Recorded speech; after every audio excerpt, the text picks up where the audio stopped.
எல்லோருக்கும் வணக்கம். நம்ம வேற்றுமை உறவுகளை ரீகேப் பண்ணிக்கிட்டு இருக்கோம். அந்த வரிசையில் இன்னைக்கு நம்ம பார்க்க போகிறது கீ. கீ அப்படின்னா உடைய அப்படின்னு அர்த்தம். மே ப்ளஸ் கீ மேரி என்னுடைய. இது பெரும்பாலும் பெண்பாலில் தான் உபயோகப்படுத்துவாங்க. சரிங்களா? மே ப்ளஸ் கீ மேரி. தும் ப்ளஸ் கீ தேரி இல்லாட்டினா துமாரி உன்னுடைய. தும் ப்ளஸ் கீ தேரி இல்லாட்டினா துமாரி உன்னுடைய. ஆப் ஆப்கி உங்களுடைய இல்லாட்டா தங்களுடைய. ஏ பிளஸ் கி இஸ்கி இவளுடைய இல்லாட்டா இதனுடைய. ஓ பிளஸ் கி உஸ்கி அவளுடைய அதனுடைய. மே பிளஸ் கி மேரி என்னுடைய.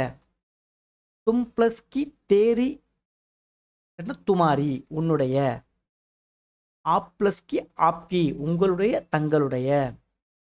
ஏ பிளஸ் கி இஸ்கி இவளுடைய இதனுடைய. ஓ பிளஸ் கி உஸ்கி அவளுடைய அதனுடைய. சரிங்களா? இந்த கீங்கிற வார்த்தை பெரும்பாலும் பெண்பாலில் யூஸ் பண்ணுவாங்க. மறக்காமல் அதை நீங்கள் பேசும்போது சரி படிக்கும்போது சரி கவனத்தில் வச்சுக்கோங்க. சரிங்களா? இந்த கண்டென்ட் உங்களுக்கு பிடிச்சிருந்துச்சுன்னா மறக்காமல் லைக் பண்ணுங்கள். நீங்கள் மேலும் தெரிஞ்சுக்கணும் அப்படின்னா என்னோட சேனலை சப்ஸ்கிரைப் பண்ணி ஃபாலோ பண்ணுங்கள். நன்றி.